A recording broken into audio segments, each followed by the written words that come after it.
Bonsoir, merci d'être présent ce soir pour cette conférence dans le cadre du festival d'exposition, toute l'animation qu'a amené la Maïf Social Club sur les forêts, le chant des forêts. Nous, on est ravis d'être là aujourd'hui. On va vous parler de ce sujet qui est parfois simpliste ou même parfois trop complexe, que sont les forêts, leur préservation. On est ravis d'être partenaire de ce cycle de conférences de la Maïf Social Club, qui a souhaité finalement, à travers aussi toutes les expositions artistiques, amener aussi des débats d'idées. Ils nous ont confié cette lourde mission de chercher des sujets qui parlent à tout le monde, des questions que tout le monde se pose, où parfois on a tendance à avoir des réponses un petit peu simplistes, et de débattre avec des experts, des intervenants, des gens du terrain qui vont vous parler de ce sujet. Pour ma part, donc, je suis Jonathan Guyot, je suis ingénieur forestier de formation, cofondateur de Fortwiz. C'est l'association qui a animé tout ce cycle de conférences. Je vous présenterai ensuite nos intervenants, parce que ça va être eux qui auront toute la parole durant ces 1 heure et demie. On aura 1 heure de présentation, une demi-heure de questions-réponses. All for Twist, c'est une association qui s'est créée il y a 6 ans, qui vise à fédérer tous les acteurs, tous les porteurs de projets qui travaillent sur les enjeux de préservation et restauration des forêts à l'international, mais également en France, donc des acteurs de terrain qui accompagnent les populations locales, qui souhaitent développer des projets de préservation des forêts. Et forcément, dans notre travail, viennent des débats, viennent des sujets qui montent dans la société. Et l'association a aussi créé un outil pédagogique qui s'appelle la fresque de la forêt, qui sera animé ici à la Maïf Social Club en mars, le 27 mars. C'est un atelier pédagogique très ludique où on peut apprendre finalement les causes, les conséquences de la déforestation et surtout comment agir. Parce que l'idée aussi de ces conférences, c'est pas juste de vous donner des points de vue, des réponses, c'est aussi de vous donner des leviers d'action et de voir comment ce que nos experts recommandent pour agir pour la préservation des forêts. Ce cycle de conférences, il y en a 4. On a pris des sujets grâce à cet atelier qui ressortent régulièrement, des questions que les citoyens se posent. La première était, est-ce qu'il faut planter des arbres pour préserver des forêts, donc qui aurait dû avoir lieu il y a un mois, mais qu'on a dû reporter en juin. Donc vous aurez peut-être encore l'occasion de la découvrir. Faut-il mettre les forêts sous cloche pour les préserver? Ce sont des questions parfois qu'on peut se poser. On parlera un petit peu du contexte. La troisième question, c'était, ok, il y a de la déforestation, mais comment on peut agir à notre niveau? Donc on aura des experts qui viendront en janvier nous parler de ce qu'on peut faire nous à notre échelle individuelle, mais sur les enjeux de politique, sur les enjeux de faire bouger aussi les entreprises. On en parlera un petit peu en fin de soirée. Et puis quand on parle de forêt, et vous allez me dire, c'est quand même bizarre de clôturer un cycle de conférence par finalement la question essentielle. On va reposer cette question, mais qu'est-ce qu'en fait une forêt? Parce que parfois, si on ne se donne pas une bonne définition, on ne trouve pas les bonnes solutions. Et en fait, une forêt, si je vous pose là la question, je suis sûr que chacun a une définition qui lui est propre face à sa sensibilité, face à ses besoins, sa vision, et on n'a pas tous la même définition de la forêt. Et le problème aujourd'hui, c'est que sur ces enjeux-là, on n'a pas tous la même définition, et donc on ne parle pas le même langage. Donc ça sera la quatrième conférence, donc la troisième, vu qu'on a dû déplacer la première, qui aura lieu en février. Et on clôturera ce cycle de conférences par un atelier pédagogique qui dure 3 heures, où vous êtes vraiment proactif, et c'est là que vous apprenez les causes, les conséquences de la déforestation, les leviers d'action, et qui aura lieu donc le 27 mars. Aujourd'hui, les enjeux forêts, on va parler surtout des enjeux à l'international, pas forcément les enjeux français qu'on peut aussi aujourd'hui débattre, mais on sait plutôt, la Maïf Social Club voulait aussi illustrer tous les enjeux sur les forêts tropicales, les enjeux de la déforestation, et c'est ce qu'ils ont fait à travers l'exposition. Vous pouvez voir à côté de tous ces expositions, ces œuvres d'art, il y a des messages, et des messages sur les causes, les conséquences, les leviers de cette déforestation. L'enjeu, c'est aujourd'hui, il faut savoir qu'il y a à peu près 10 millions d'hectares par an qui disparaissent chaque année. On verra quelles sont finalement ces causes, quelles sont peut-être aussi les conséquences. Et c'est vrai qu'on se dit peut-être que pour lutter contre cette déforestation, une des solutions pourrait être de les mettre sous cloche.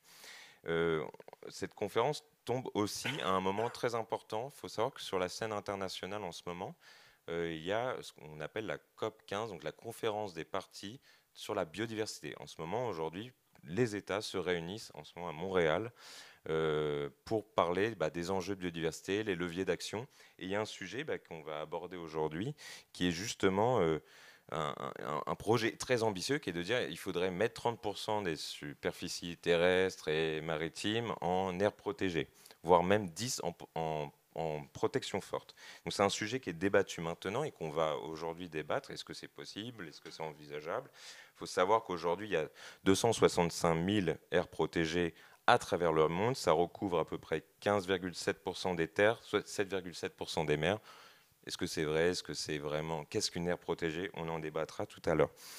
Et donc, si on veut préserver les forêts, il est légitime peut-être de se dire une des solutions serait de les mettre sous cloche. Et est-ce qu'on peut vraiment les mettre sous cloche?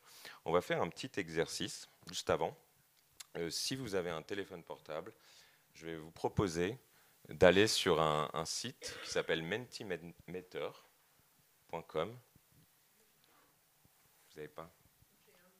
Vous voulez que je vous prête le mien? Non, je ne sais pas. Vous pouvez voter un papier.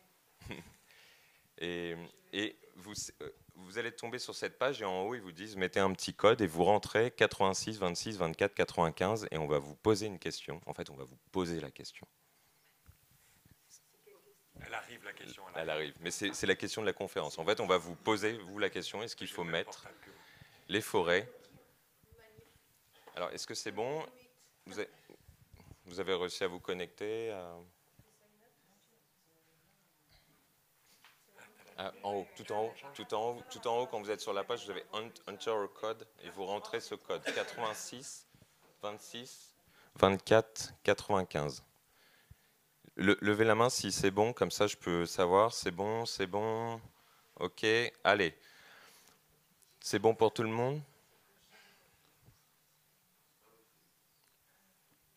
Allez, on va passer sur la prochaine slide. Donc là, vous avez une question normalement. Voilà, vous avez déjà commencé à y répondre, c'est parfait. Donc on commence à voir vos réponses. Je m'attendais à des oui quand même. On a mal choisi le titre de la conférence. C'est que Survival a bien fait son boulot.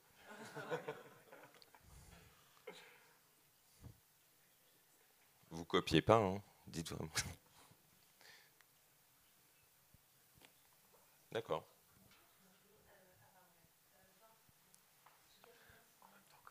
« 86 26 24 95 ». Je pense qu'on n'aura pas besoin de finir à la fin. Bon, tant mieux. Ça veut dire que si c'est compliqué, effectivement, tous ces sujets sont extrêmement complexes et on est là justement pour en discuter. On va commencer avec Fiore Longo. Vous êtes coordinatrice d'une association qui s'appelle Survival International. Vous êtes également anthropologue de formation. Vous avez travaillé à la fois en France, en Espagne et aussi beaucoup à l'international en pays tropical. Vous êtes coordinatrice d'une campagne aujourd'hui avec Survival International qui s'appelle Décoloniser, la protection de la nature. Cette ONG qui s'est créée il y a plus de 50 ans même, quasiment. Son objet, c'est vraiment de défendre les peuples autochtones, à la fois de faire du plaidoyer, des campagnes, de porter finalement aussi, d'aider les peuples autochtones à porter leur parole, à se faire entendre sur la scène internationale. Et depuis plusieurs années, vous agissez sur les droits des peuples autochtones, justement, à la fois en Afrique, en Asie, sur différents territoires. Et moi, ma question que je vais vous poser également, c'est faut-il mettre ces forêts sous cloche pour les préserver et quelles sont finalement peut-être les conséquences derrière ça? Merci. Je vais juste être... J'ai la lumière dans mon visage. Ah, oui. C'est pas trop... Ouais. Ah, maintenant, je peux vous voir. Très bien.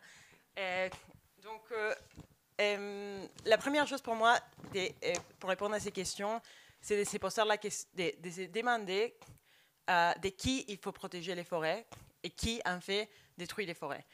Et la question, c'est essentiel parce que quand on parle de la mise en cloche, en fait, souvent, c'est des solutions qui viennent des mêmes personnes qui sont en train de détruire la forêt.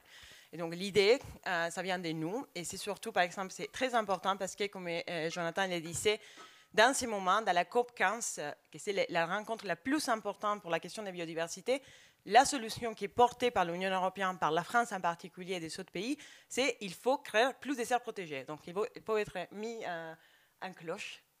Sous cloche, j'ai les prépositions en français. Bon. Mis sur cloche les forêts. Mais il faut savoir que ce que nous pensons être la nature, et des forêts dans ces cas, pour certaines des autres personnes, c'est leur maison. Donc partout dans le monde, les forêts ne sont pas vides. L'Amazonie, les forêts du Congo, il y a des milliards de peuples autochtones qui habitent à l'intérieur et pour lesquels ces forêts est leur maison. Donc ils vont pas seulement vivre et prendre tout ce dont on a besoin pour manger dans la forêt, mais ils vont aussi nourrir ces environnements. Ce n'est pas par hasard que les 80% de la biodiversité, les 80%, se trouvent dans les territoires des peuples autochtones. Donc la majorité de la biodiversité du monde se trouve, il y a des personnes qui y habitent. C'est juste que ces personnes n'y habitent pas comme nous, on habitons. Donc, l'idée de créer des aires protégées dans lesquelles les activités humaines ils vont être interdites. Donc, dans une aire protégée, il y a différentes catégories. La majorité de ces catégories interdisent toute activité humaine. Donc, ça veut dire que des personnes qui avant faisaient la cueillette, la chasse, recueillaient des plantes médicinales, à un certain point, ils vont se voir interdire toutes ces activités. Et nous, on va créer ces aires protégées, des parcs naturels, dans lesquels nous, on peut y aller en payant comme touristes. Donc, oui, et aussi la chasse au trophée, ben, oui. Et donc, la question, c'est, on protège de qui et par qui. Donc, on voit que c'est que la majorité de ces aires protégées répondent à un modèle, surtout en Afrique et en Asie, qu'on appelle de la conservation forteresse. Donc, on crée une forteresse autour de ces forêts. Mais je trouve que cette terminologie est ambiguë parce que la forteresse n'est pas vraiment une forteresse pour tous. Donc, c'est une forteresse pour ces personnes, souvent des Africains ou des personnes asiatiques, qui habitaient là-bas depuis des générations et qui maintenant, ils ne peuvent plus y entrer parce qu'ils sont accusés de détruire ces natures. Mais en même temps, de l'autre côté, donc, les touristes ils peuvent y aller, mais aussi les entreprises multinationales. Parce qu'une fois que la population locale est virée, donc tout type d'activité, ben maintenant l'aire protégée appartient à l'État ou des grandes ONG comme les WWF, donc, qui cherchent les profits, et donc tout peut se passer à l'intérieur. On a des preuves scientifiques qui démontrent qu'où il habite des peuples autochtones, il y a moins de déforestation, il y a plus de biodiversité, il y a plus de carbone dans les sols. Donc on a l'évidence scientifique aussi qu'il y a un lien énorme et que ce n'est pas possible de contester entre diversité linguistique et culturelle et biodiversité. Les êtres humains, ils ont vécu dans le monde, ils vivent encore des millions de façons différentes et enrichissent leur territoire. Ils font des choses. Donc les chasseurs-cueilleurs, ils vont aller dans la forêt, ils ne vont pas seulement chasser. Ils vont faire des choses qui enrichissent les écosystèmes. Par exemple, les bacas dans les bassins du Congo, ils vont laisser par terre l'igname sauvage, qui est un type de racines. Et ils les laissent et aussi ils la cultivent d'une certaine manière parce que les éléphants, ils adorent l'igname sauvage. Donc il va y avoir plus d'éléphants où il y a des bacas. Les bacas, ils chassent les éléphants aussi, mais ils font des choses pour enrichir les écosystèmes et les maintenir en équilibre. Donc l'idée de créer des aires protégées vient surtout d'une société habituée à détruire l'environnement. Et plus nous, on détruit l'environnement, et surtout les forêts des autres, plus on a cette idée de la mettre en cloche et la séparer et de continuer de cette façon à faire ce qu'exactement nous faisons, que c'est la continuer à détruire. Donc pour nous, ce modèle de mise sous cloche répond à une société qui ne veut pas protéger vraiment la nature et faire face aux vraies causes de la destruction de l'environnement. Et ça nous permet à nous de dire, ah, ça c'est bien, on va sauver cette côté, et de l'autre côté, on va continuer à faire exactement la même chose. Donc ça ne marche pas. Et la dernière chose, c'est d'un point de vue aussi environnemental, si on continue de l'autre côté à polluer la planète, on ne peut pas en fait séparer un morceau de terre dans lequel rien ne se passe et la nature est intacte. Avant tout, la nature n'est pas intacte, c'était façonné par des hommes, mais aussi les changements climatiques, il n'a pas de barrières, donc il va dépasser les aires protégées. Dans plein des aires protégées dans l'Afrique de l'Est, la sécheresse causée par les changements climatiques est en train de tuer les animaux. Et aussi, ça va être la même chose avec les plantes et tout le reste. Donc, on ne peut pas mettre de côté ça, et aussi la pollution, tout ça, il n'y a pas de barrière. Donc, on trouve que ça, c'est un modèle que ça ne sert à rien. Bref. Oui. Très bien, c'est important de souligner effectivement qu'une personne sur 5 dans le monde dépend des forêts pour ses moyens de subsistance. Donc c'est quand même une part majoritaire, majoritaire non, mais quand même une part très importante de la population mondiale. Et dans ces forêts, notamment tropicales, on y retrouve 80% de la biodiversité terrestre. Donc effectivement, il y a des gros enjeux. Et pour le coup, je vais proposer à Évrard van de Bonn, désolé, j'y arriverai jamais. Pourtant, c'est...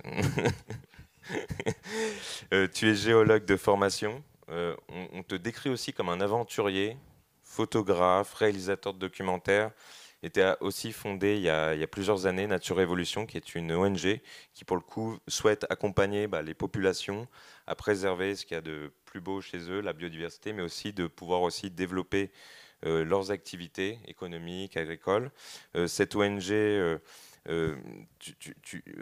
vous travaillez à la fois à Madagascar, en Indonésie, dans plein de contextes, donc tu as pu voir aussi la difficulté de mener de front ces projets, de préserver ce que tu appelles pas des forteresses comme Fior, mais des coffres-forts de biodiversité, une richesse en fait qu'il faut pouvoir préserver, mais préserver avec les populations.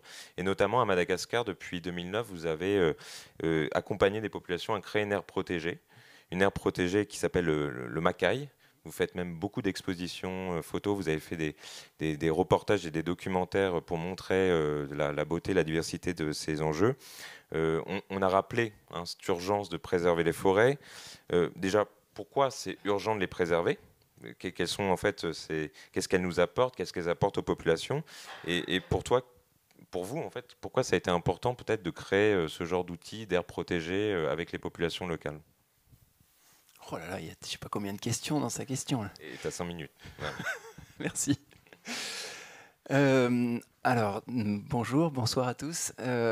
Déjà, merci de me donner la parole, Jonathan. En fait, je vais devoir un peu répondre directement à Fioré parce que c'est le dur de la question qui rentre d'emblée.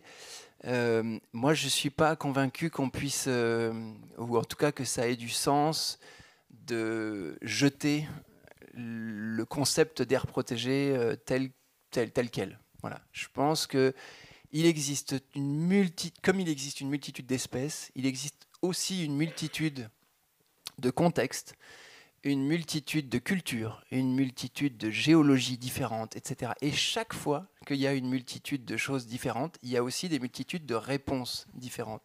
Et dans certains cas, je pense que non seulement il y a des contextes qui peuvent être différents, mais il y a aussi des types d'aires protégées qui peuvent être différents. Et tu soulignais à l'instant que nous, l'aire protégée tel qu'on la conçoit, c'est pas du tout une histoire de verrouiller le truc et d'empêcher les gens d'y aller.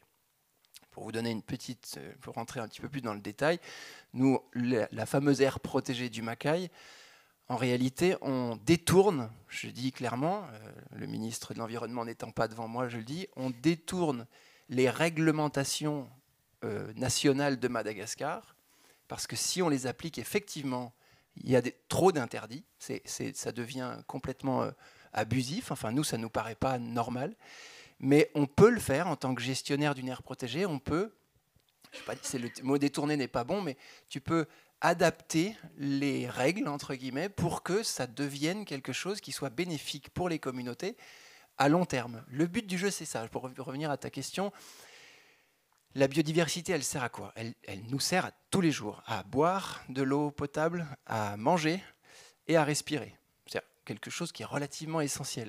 Donc, je pense qu'il est nécessaire, impératif même, de la protéger, cette biodiversité, où qu'elle soit. Je fais une autre je vais pas dire une petite nuance aussi par rapport à ce que disait Fioré tout à l'heure. Il y a une certaine tendance de nos civilisations à détruire ça. Je suis absolument d'accord. C'est pas une tendance, c'est un fait. On détruit absolument tout ce qu'on peut détruire, malheureusement. Mais cette idée de dire que les communautés locales, les communautés indigènes vivent comme dans nos rêves d'avant, c'est-à-dire idéalement en harmonie, etc., replantent la petite graine qui va bien pour l'éléphant, pour ci, pour ça, je suis désolé, ça, j'y crois pas. J'y crois pas parce que les endroits où j'ai pu aller depuis de nombreuses années, j'ai jamais vu ça. J'ai jamais vu ça. Alors ça arrive, je suis sûr que ça arrive. Et certains d'entre vous l'ont sûrement vécu. Mais ce n'est pas la totalité. Et donc ça veut dire que ce qu'a dit Fioré, c'est vrai, mais c'est pas tout le temps comme ça. C'est pas tout le temps comme ça. Je peux vous donner un exemple. Moi, le massif du Macaï, j'y travaille depuis plus de 15 ans. Dans ce territoire-là, en particulier, je vais parler que de celui-là, parce que c'est le seul sur lequel je suis absolument sûr de ce que je dis. Les communautés qui vivent dans ces environs ne vivent absolument pas en harmonie avec l'environnement. Mais alors, Absolument pas. Chaque action qu'elle mène dans la forêt est une action destructrice, qui n'a absolument aucune vocation à améliorer la biodiversité, à garantir même la survie de leur propre population à long terme. En fait, c'est clairement une vision ultra court-termiste que je ne critique pas. Hein. C'est simplement qu'ils sont dans une situation de précarité telle qu'ils n'ont pas le choix. Il faut qu'ils aillent prélever quelque chose dans la forêt, des lémuriens, des tenrecs, des cœurs de palmier, des tubercules, du miel, etc. Alors vous allez me dire, du miel, c'est gentil, enfin, pas de souci. Mais pour nous, parce qu'on sait à peu près comment on fait pour prélever du miel, mais je vous prends encore l'exemple de ces gens-là que j'adore. Enfin, je veux dire, c'est des gens avec qui je me sens mieux que quand je suis ici à Paris, je vous dis tout de suite. Mais quand ils vont chercher du miel dans la forêt, ils voient un essaim dans la forêt, qu'est-ce qu'ils font? Soit ils coupent l'arbre, soit ils le brûlent. Et ensuite, ils défoncent l'essaim et ils le mangent. Alors, on ne va pas me dire que c'est une attitude qui est particulièrement respectueuse, durable, etc. Donc, ce que je veux dire par là, c'est que globalement, je suis d'accord avec Fiore et je suis convaincu que majoritairement, c'est nous qui détruisons la nature, c'est sûr. Ce que j'aime pas, c'est qu'on vienne dire que c'est une règle absolue et que ça se passe toujours comme ça. En fait, il y a une multitude de nuances. Voilà. Et je voudrais que ce soir, on reste dans la nuance parce que c'est important. Je pense que dans tous nos milieux de vie, d'ailleurs, pas seulement sur la biodiversité, mais on est dans une tendance sociétale à toujours tout opposer, à vouloir toujours créer des blocs opposés les uns aux autres. Je ne suis pas d'accord. Moi, je suis persuadé qu'on peut s'entendre à merveille avec Fiore. Je veux juste qu'on parle de choses... Mais oui, mais c'est justement parce que les choses sont trop tranchées de ton côté. Moi, je pense que c'est nécessaire de voir qu'il y a plein de variantes différentes. Voilà. C'était vraiment l'enjeu quand Florent Héridel, qui a fait toute cette programmation sur le champ des forêts, nous a dit justement le monde est tranché, blanc, noir, on est toujours dans les oppositions, montrons ça et trouvons aussi les voies et les discussions. Donc merci d'être franc et de parler de vos expériences. Guillaume Blanc, on ne parle même plus d'expérience, on parle d'études. Vous êtes historien de l'environnement, plus que d'expérience.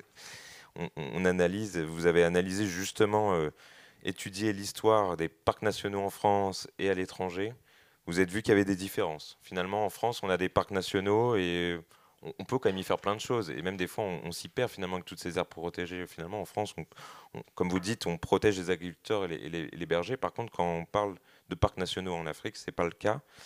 Et donc, vous avez fait un travail de recherche sur ce sujet. Vous l'avez publié dans un livre qui s'appelle « L'invention du colonialisme vert pour en finir avec le mythe de l'Éden africain ». Même question, est-ce que selon vous, on peut mettre les forêts sous cloche?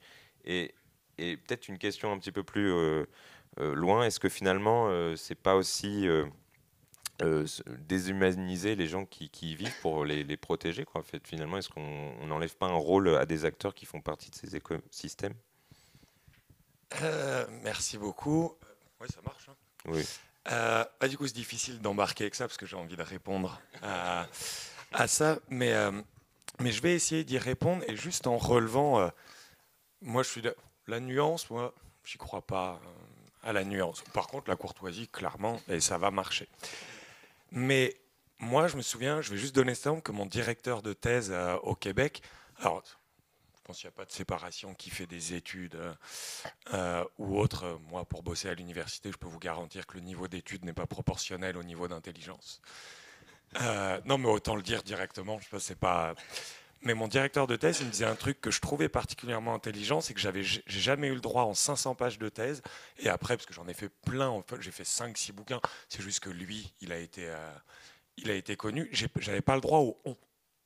J'ai jamais eu le droit de marquer on. C'est-à-dire que on, comme il me disait, c'est un truc de fainéant pour pas dire les acteurs.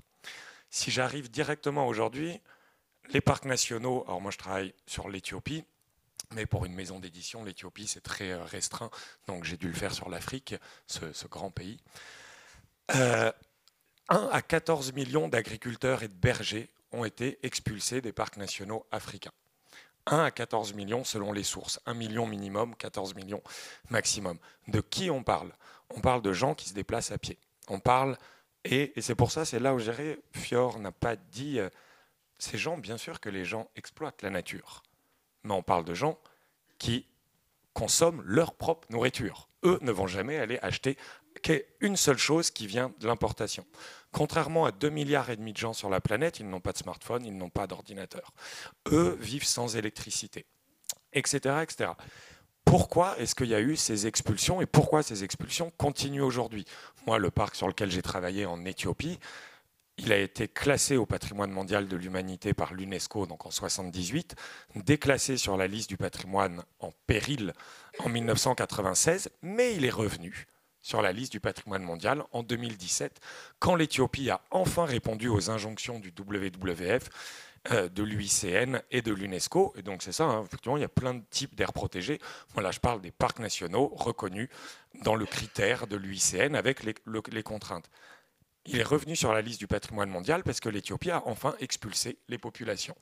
Donc ils ont expulsé 2508 personnes d'un village en bois et en torchis, qui pour la première fois ont été voir ce qu'était une ville, c'est-à-dire qu'ils ont été expulsés à 30 km dans une ville. C'est pas vraiment en ville qu'on apprend à ne pas polluer. Alors pourquoi il y a ça? Et là, je prêche un peu pour ma paroisse. Et l'histoire, ce qui est cool, c'est que ça permet justement de prendre du recul. Pourquoi il y a ça? Il faut remonter à la colonisation. Alors, loin des idées, oui, alors, repentance ou autre, non, ça, on peut laisser le débat aux médias et aux politiques, ils le font très bien pour éviter de parler du vrai problème. Pourquoi les colons, quand les colons européens sont arrivés en Afrique fin 19e siècle, pourquoi ils ont mis en parc? Il ne faut pas voir les colons comme une race à part, comme si c'était des aliens extrêmement méchants qui avaient décidé de tout. Non. Ils laissent derrière eux une Europe radicalement transformée par l'urbanisation, par l'industrialisation. Et ils vont être persuadés de retrouver en Afrique et en Asie la nature qu'ils ont perdue chez eux. Mais il y a une chose qu'ils ne vont pas être capables de faire, c'est de voir que les changements écologiques auxquels ils assistent sont de leur fait. Parce que la colonisation représente un choc écologique sans précédent, parce que c'est de l'intensification de la connexion au monde, de la connexion du monde.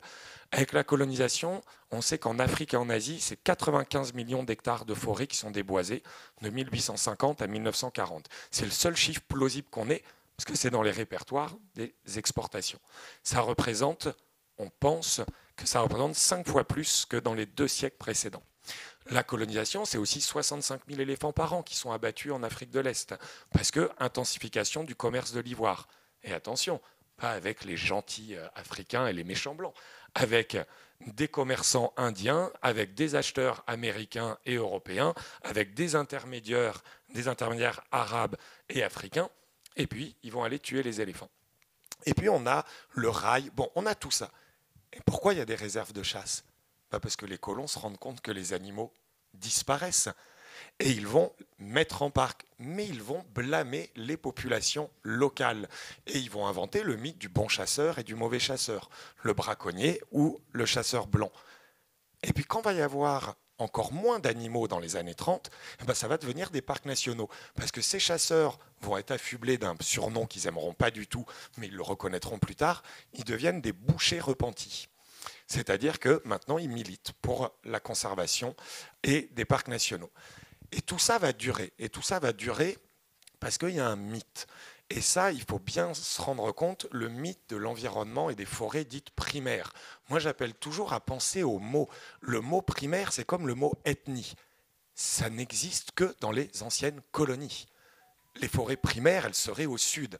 Les ethnies, elles seraient au sud. Nous, on aurait des peuples et on aurait des forêts travaillées. Au sud, ils auraient des forêts primaires et des ethnies. Mais c'est fait pour signifier l'infériorité. Ça, c'était le terme ethnique qui a été inventé comme ça. Après, il a été réapproprié. Le mythe de la forêt primaire, c'est l'idée selon laquelle avant, et je dis bien avant, c'est-à-dire que personne n'a jamais défini cet avant. Avant, il y aurait eu des espaces boisés partout. Et plus il y aurait eu de gens, plus ils l'auraient détruit. Mais il faut toujours faire attention, les surnuméraires, c'est toujours les autres. Pour Malthus au XIXe siècle, c'était les pauvres. Lui, il avait 6 gamins. Mais c'était les élites qui devaient se reproduire. Et dans les années 50, c'est devenu le tiers-monde, avec l'idée qu'un tiers-monde libéré, ça serait la destruction des ressources. Et les mythes, par exemple, l'Éthiopie, on dit que la forêt est passée de 40% à 3%. Moi, comme historien, mon job, ça consiste juste à repérer le patient zéro. D'où vient ce chiffre 40 à 3%? Parce qu'il est dans tous les rapports Là, à la COP 15, ils l'ont encore sorti. 40 à 3%. Al Gore, prix Nobel de la paix, 40 à 3%. Puis là, ça devient drôle. 1997, pareil. 1992 à Rio, pareil. 1972 à Stockholm, pareil. Et 1961, on a le premier rapport. C'est un expert de la FAO qui a discuté avec 2 personnes à Addis Abeba où il était pendant 5 jours. Ces chiffres sont totalement faux. Avec la petite ironie, par contre, ça fait 61 ans qu'on en est à 3%. Ça fait 61 ans qu'il n'y a pas. Et c'est là, par contre, où moi, je ne suis pas d'accord sur le Macaï et Madagascar de manière plus générale. On a les mêmes chiffres. Madagascar, depuis 1920, il est dit que les forêts primaires ont disparu au moins de 80 à 90%. Tous les écologues ont montré que ces chiffres étaient faux, tout simplement parce qu'on ne les avait pas. Et puis, il faut quand même se poser la question la plus simple du monde. Là, l'histoire le montre. Le discours sur l'idée que les habitants dégradent à Madagascar, en Éthiopie, en Indonésie, ça fait 150 ans que c'est le même. Ça fait 150 ans qu'on dit que dans les forêts, ils sont destructeurs. Mais ils vont quand même bien finir par réussir à les détruire alors ou pas, ces forêts? Puisque ça fait 150 ans qu'on les empêche de détruire. Parce que la nature est sur le point de disparaître, mais on a toujours 80% de la biodiversité qui est dans ces zones. Et donc la question c'est, moi c'est pour ça le on, qui protège, qui détruit? Eh ben, les paysans, moi je ne dis pas que les paysans ne détruisent pas, c'est des êtres humains, donc ils exploitent de toutes les manières.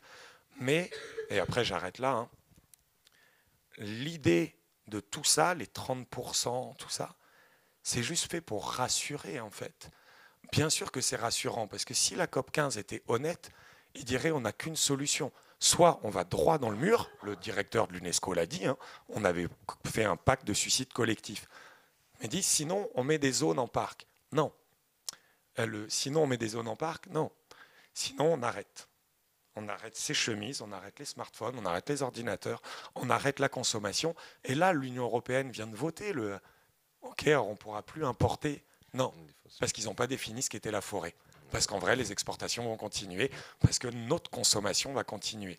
Et notre consommation, c'est les habitants dans les grands centres urbains en Afrique, en Asie, la majeure partie des habitants en Occident.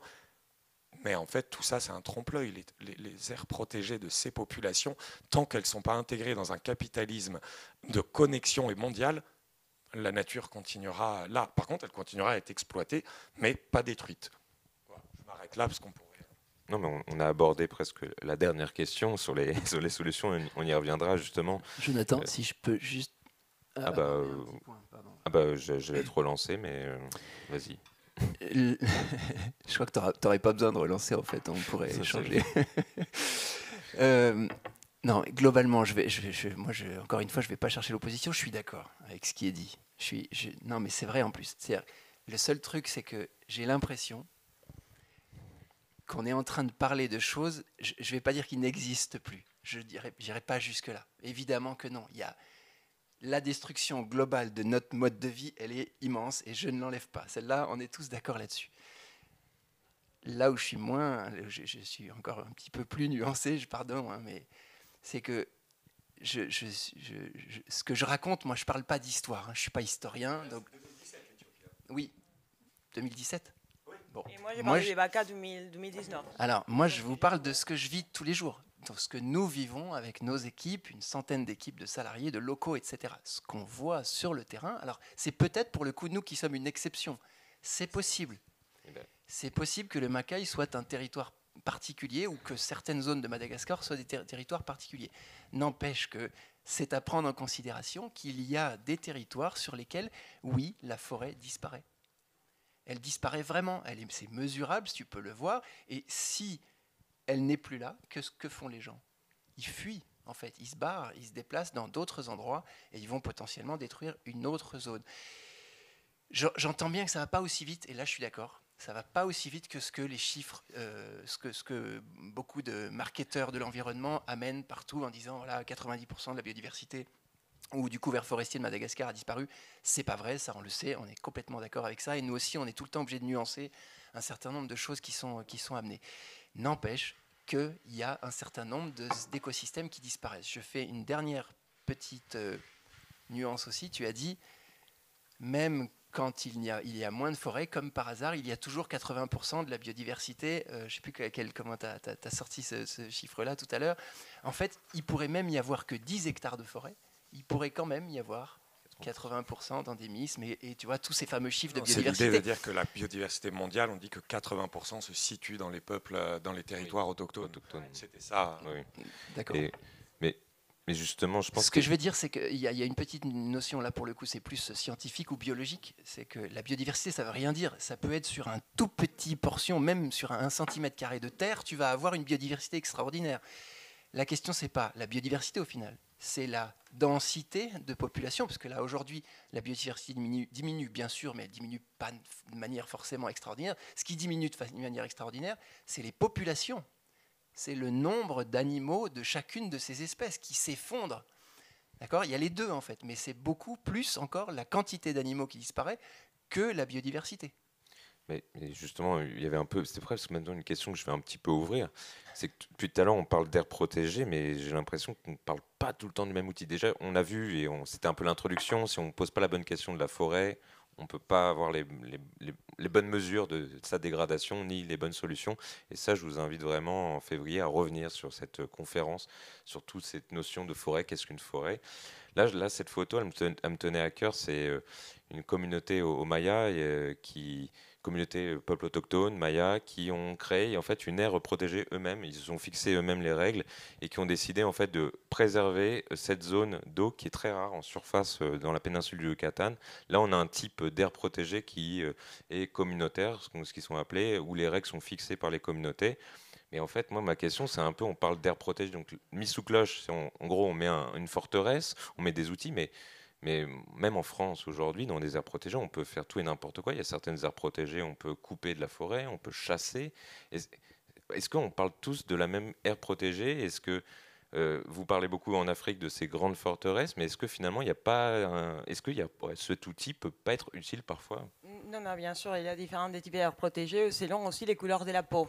Donc en France, normalement, comme on est blanc, la majorité d'entre nous, on peut très bien entrer dans les aires protégées, vivre à l'intérieur des aires protégées. Ce type de modèle d'aires protégées a été créé et aussi en Afrique, par contre, s'il y a un projet géré par un blanc, aussi peut être, les règles sont un peu différentes. Mais dans la majorité des aires protégées, il faut savoir que la majorité en Afrique, c'est type 1 de la IUCN, c'est la plus restrictive. Donc on a 6 d'aires protégées de la IUCN. Donc c'est l'institution internationale qui définit que c'est une aire protégée. Et cette définition, c'est valide surtout par les pays en Afrique et en Asie qui veulent demander des fonds à l'Union européenne. Donc il doit utiliser une nomenclature internationale. En France, on a des différents types. On a des parcs régionaux qui reprennent à la loi française. Donc c'est différent. Et aussi, comme Guillaume l'a expliqué, les aires protégées en Afrique et en Asie viennent de la période coloniale. Et cette définition vient aussi de la période coloniale. Donc, en Afrique, la majorité des données de la IUCN nous démontrent que les aires protégées sont souvent des premiers types, dont la plus restrictive, et aussi sont gérées souvent par les États. Et ça, c'est le cas aussi en Asie. Mais pas du premier type, on a 12e et 3e. Et ce type d'activité, vraiment, c'est pas possible, ce type de classification, il n'est pas possible d'avoir des activités à l'intérieur. Donc, après, ces modèles est aussi basés, comme Guillaume l'a expliqué, sur une idée colonialiste. Parce qu'après, qui décide ? Qu'est-ce que c'est possible ou pas ? Avant, on a entendu que recueillir du miel, c'est destructif. C'est qui l'a dit ? Lui. Et donc, moi, je vous pose la question. Moi, je travaille, c'est mon travail, je pars partout et je recueille des témoignages de ce type de choses. J'ai vu des personnes recueillir du miel. Et bien sûr qu'on exploite la nature, mais on ne l'exploite pas pour profit. Donc, les aires protégées, ils sont là, la majorité de ces types, pour nous dire que des activités qui font les personnes tous les jours, recueillir du bois et pour eux, pour faire du feu, c'est destructif. Et c'est qui a fait cette définition ? Donc, pour moi, c'est ça. Et on voit qui a fait la définition, c'est les personnes et les institutions qui ils sont censés être là pour la continuation de l'exploitation des ressources pour profit. Donc, et c'est ça les problèmes, c'est pas l'exploitation. Alors, si moi, je trouve intéressant aussi parce qu'on parle. C'est très dangereux pour moi de dire que moi, je suis pas nuancée. Je pense que c'est très idéologique ce que tu as dit. C'est pas nuancé du tout, parce que toi, tu es en train de nous dire que la seule solution, la seule alternative, c'est les êtres humains. Ils sont toujours destructeurs. Et moi, je ne suis pas d'accord sur ça. Les êtres humains, ils savent. Et ce n'est pas une question de vivre en harmonie. Hein. Bah, c'est quoi l'harmonie? Je n'aime pas aussi ces mots. C'est juste une question les peuples autochtones, la majorité d'entre eux, ils n'exploitent pas la nature pour profit. Ils exploitent la nature pour manger, pour faire des rituels. Et il y a des preuves scientifiques qui nous démontrent que où ils habitent, il n'y a plus de biodiversité. C'est pas seulement, et c'est sur tous les territoires où ils habitent. Donc c'est pas, il n'y a plus des animaux. On va vous parler des quantités d'animaux. Où les Maasai ils habitent, il n'y a plus des lions que n'importe où en Afrique. Et par contre, les Maasai par exemple, ils habitent dans une zone protégée dans laquelle eux ils peuvent vivre. Donc c'est un autre type d'aire protégée qui eux-mêmes ils ont négocié avec les gouvernements coloniaux. Mais les données nous disent que quand il s'agit des gens avec la peau noire, ils décident toujours de faire l'aire protégée la plus restrictive. Et pourquoi? Parce qu'ils sont eux les coupables de la destruction. C'est eux qui vont recueillir du miel, recueillir des bois. Ben, et nous, alors? Pourquoi pas travailler ici pour arrêter tout ça, comme Guillaume le disait? Donc moi, je trouve que oui, les concepts, c'est nuancé. Par contre, les données ne sont pas nuancées. C'est ça les types d'aires protégées qu'on décide de faire chaque fois. Que les gouvernements français financent une aire protégée, que les Allemands financent une aire protégée, ils financent toujours ces types d'aires protégées, en plus militarisées. Parce que maintenant, les gouvernements français financent aussi les gardes du parc, qui protègent ces forêts. Parce qu'il faut le dire, hein, quand on parle d'aires protégées, les aires protégées sont protégées contre la population locale par des gardes armés qui violent, torturent les gens, qui vont recueillir du bois ou recueillir du miel. Donc pour moi, il n'y a pas de nuances à les donner. Et ça, pour moi, c'est clair. Donc tout ça, je peux vous le donner si vous êtes intéressé. On peut vous donner tous les données.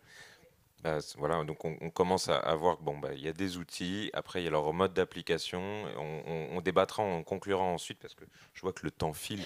Finalement, on va reprendre la question un petit peu plus loin après, mais avant, j'aimerais bien, Guillaume, vous entendre sur, quand on avait préparé cette intervention, on a parlé des imaginaires, vous l'avez un petit peu évoqué, cette notion d'imaginaire, cette notion du sauvage, même ce sujet du sauvage en France aujourd'hui aussi commence à faire des frictions. Finalement, cette forêt préservée, primaire, cet idéal qu'on a, ce sauvage, comment vous le voyez, l'interpréter dans l'histoire ou dans l'actualité aujourd'hui? Dans l'actualité, prenez, je regarde la salle, ceux qui ont des enfants, ou en tout cas il y en a qui sont plus jeunes, le Roi Lion. Prenez le Roi Lion. Tout le monde sait que c'est en Afrique. Pourtant, il n'est jamais dit que c'est en Afrique. Et dans le Roi Lion, on a des souverains qui ont été détrônés, mais qui, eux, savent restaurer le cercle de la vie pour empêcher les hyènes de brûler la savane. Je donne cet exemple parce que c'est un collègue historien qui a fait un bouquin où il commence le bouquin en disant « Il y a un avantage à avoir des enfants, c'est que j'ai pu voir ce film ». C'était une blague, je pense, pour ses enfants, mais cette image, elle nous vient d'où? Pourquoi tout le monde sait que c'est en Afrique? Et pourquoi on a un espace vide?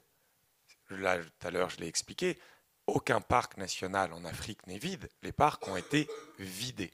Cet imaginaire, il nous vient de la fin du 19e siècle.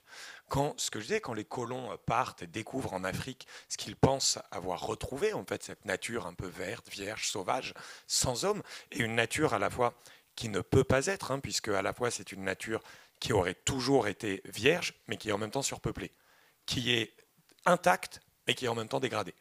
Donc, vous voyez, et ce fantasme, ça va être les voyageurs, les récits de voyage. Et donc, c'est la grande presse qui s'en empare fin 19e siècle. C'est Stanley Livingstone, le fameux Dr Livingstone, I presume, où il parle de l'Afrique comme un grand jardin zoologique habité par des habitants destructeurs. Mais après, on a Ernest Hemingway en 1935. C'est les neiges du Kilimandjaro. Il invente les Big Five, qui sont aujourd'hui sur les billets sud-africains. Donc, c'est le lion, le rhinocéros, le buffle, la girafe. Et j'oublie toujours le 5e. Et voilà. Donc, on a les Big Five. Et Hemingway, il parle de l'Afrique comme un paradis féerique sur le point d'être détruit. Karen Blixen, la ferme africaine, elle dit que là-bas, le vieil éléphant et le vieil homme se ressemblent car ils appartiennent au paysage. Ça, c'est la version folklorique. Et puis après, on a, alors là, c'est dur en France de critiquer Romain Gary, mais on a Romain Gary, Les Racines du ciel. Alors lui, il est humaniste. Donc lui, il excuse le braconnage. Mais par contre, il dit que la conservation est une affaire d'hommes rassasiés. C'est-à-dire qu'il ne prête pas aux Africains la possibilité d'aimer les éléphants et de ne pas les tuer. Et puis, il y a aussi quelque chose de très basique. Si nous, on se retrouvait en famine, là, je vous garantis que ce n'est pas l'éléphant qu'on irait chasser tout de suite. Parce que pour conserver 1 tonne de viande sans frigo, Et puis pour réussir à tuer un éléphant, mais Gary, il excuse parce que c'est un humaniste. Et il nous parle de... On est au Tchad, en fait, dans les racines du ciel. Et il nous parle de hordes d'éléphants qui se déplacent par milliers. Mais ils avaient déjà disparu.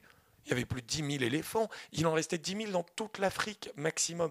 Et puis après, on a le National Geographic. On a David Attenborough sur la BBC qui nous font découvrir une Afrique et une Asie sans frontières, sans société.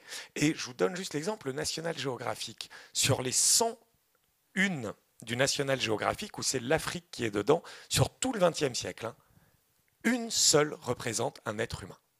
Toutes les autres, c'est des animaux. Et où il y a marqué la course pour la vie. Parce qu'en Afrique, c'est les animaux qui courent pour la vie, pas les populations. Et là, l'image qu'on a sur les populations, c'est les Maasai. Les Maasai aujourd'hui, la réserve où ils sont aujourd'hui, il y a un mois, tués à balles réelles. Mais vraiment, ce n'est pas quelque chose de militant de notre part que de dire ça.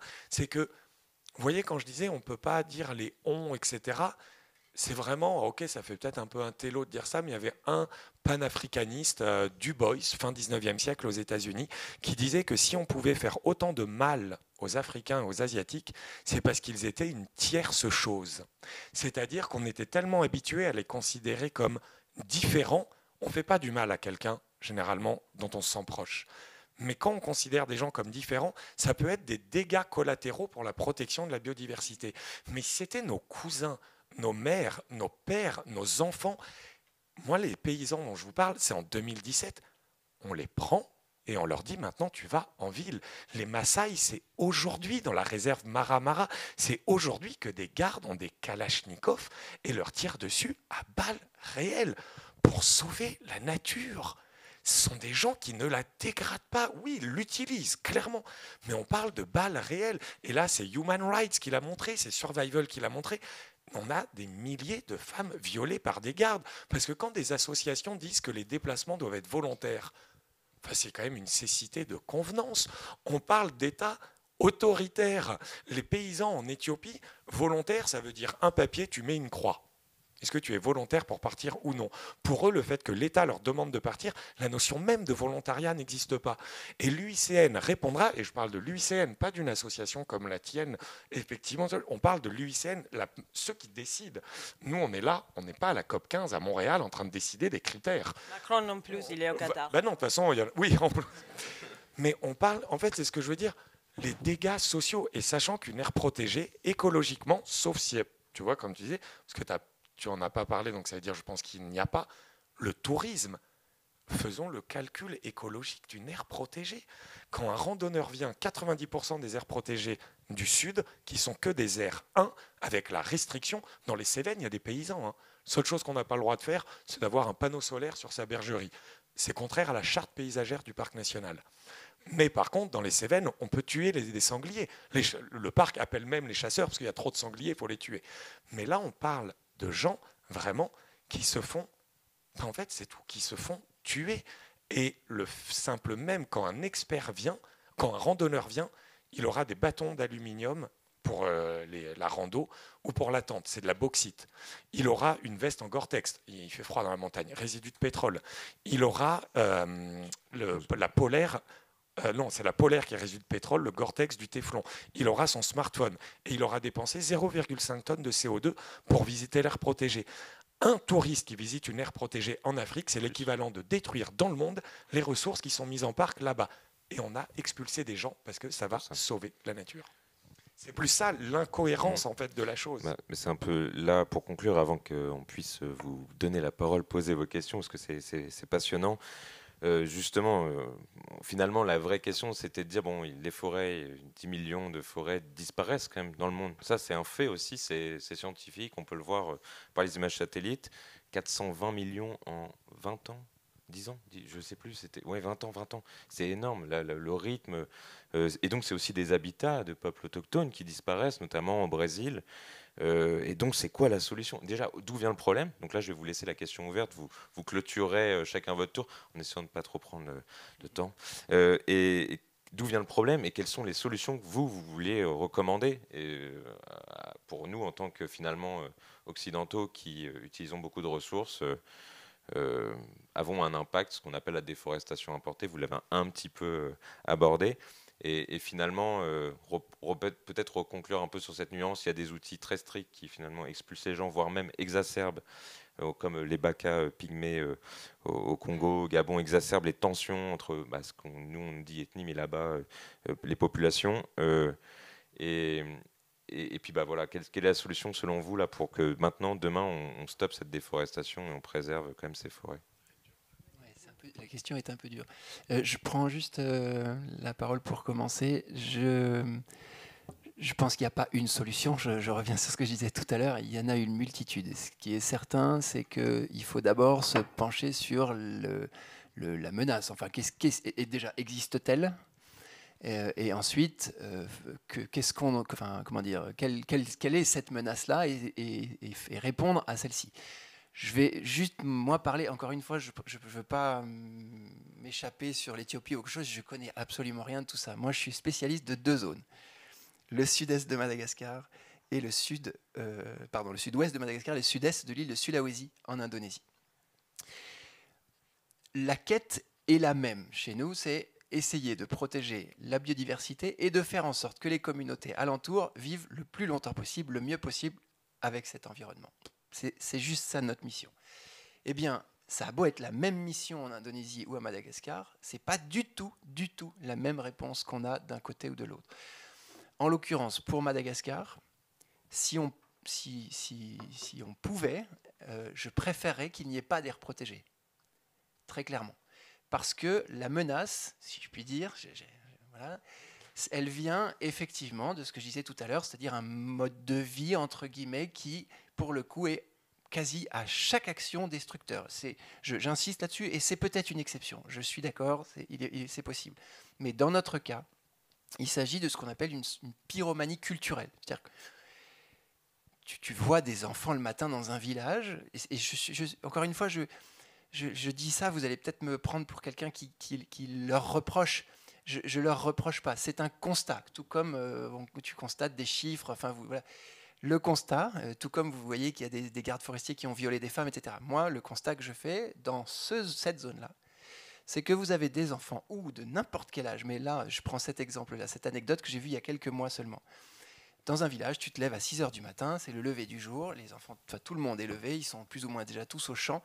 Tu as des enfants de 4, 5, 6 ans, 8 ans, machin, qui sont en train de brûler un arbre dans le village, qui est grosso modo le dernier arbre qui reste, quoi, le tamarinier du coin, l'arbre à palabre qu'on a imaginé comme étant... Tu as raison, il y a un imaginaire. On le voit comme un truc merveilleux que tout le monde va protéger parce que... Non, en fait, pas du tout.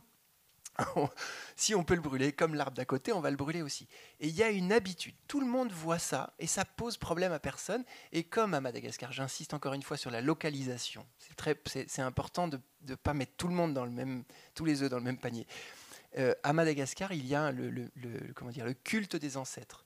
Ce culte des ancêtres fait que les actions qui ont été menées par les anciens, le grand-père, l'arrière-grand-père, l'arrière-grand-mère, le machin, toutes ces actions vont être reproduites, y compris des actions qui vont leur être négatives à la fin. Et là, je vais préciser mon propos.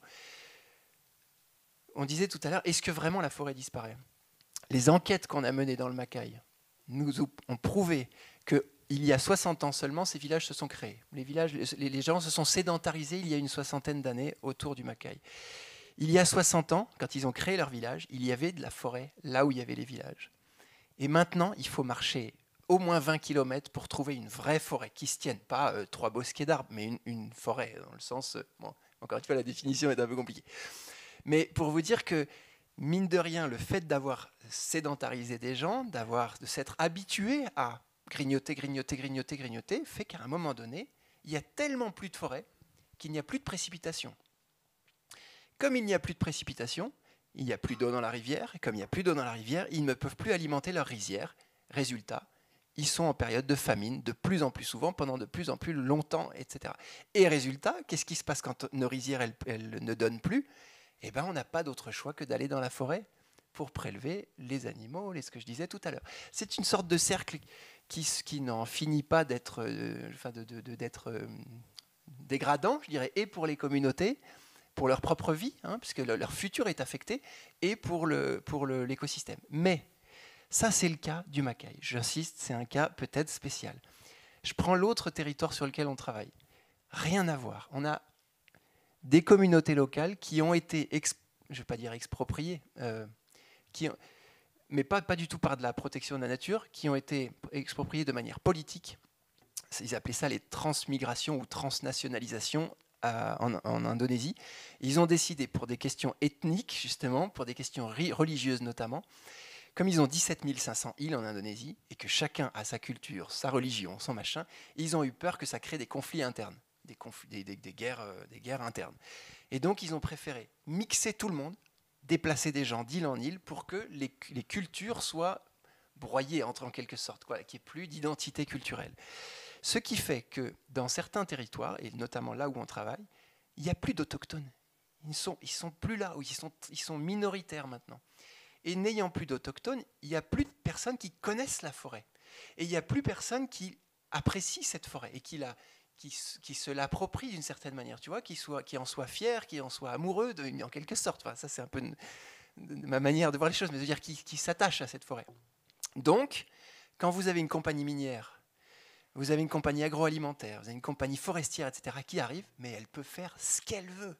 Et elle dégomme absolument tout. Et on ne va pas me dire que ça va être au bénéfice de la communauté. Non, là, c'est sûr. Ça défonce tout, et ça défonce même pas seulement la forêt. Ça va finir par avoir des impacts aussi sur les habitants qui vivent au bord de la mer, parce que tous les intrants, les pesticides, les machins finissent par arriver sur la mer, finissent par changer complètement l'écosystème et faire en sorte que ça détruise absolument tout. Là, dans ce cas-là, une aire protégée me semble la seule possibilité. Alors après, à voir laquelle, quel niveau, quel machin, on n'en est même pas encore là aujourd'hui. On n'est pas en train de définir quelle catégorie d'aire protégée. On est juste en train de dire il faut une délimitation administrative pour que une compagnie minière n'ait plus le droit, une compagnie de ciment, de machin, n'ait plus le droit d'aller détruire un écosystème qui, lui, est indispensable pour la survie de milliers, de centaines de milliers de personnes qui habitent en contrebas et qui ont besoin de l'eau que ce massif produit, etc. Encore une fois, nous, on n'est pas là pour uniquement protéger la nature en elle-même.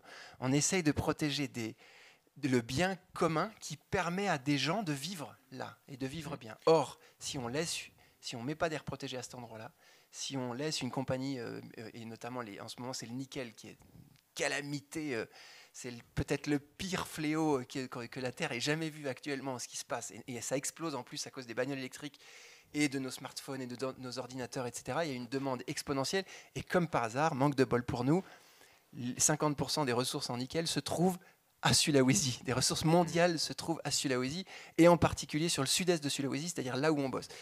Mais il y a bien un moment où il faut faire quelque chose, sinon tout ça, c'est mort. Et c'est mort pour des milliers de gens, des millions de gens même. Donc là, on voit qu'il y a un autre type de menace. Et Guillaume, vous disiez les t-shirts, les smartphones. Finalement, là, on voit qu'une menace, c'est la production de mines, l'agroalimentaire, l'huile de palme, notamment en Indonésie. Finalement, qu'est-ce qui détruit vraiment ces forêts?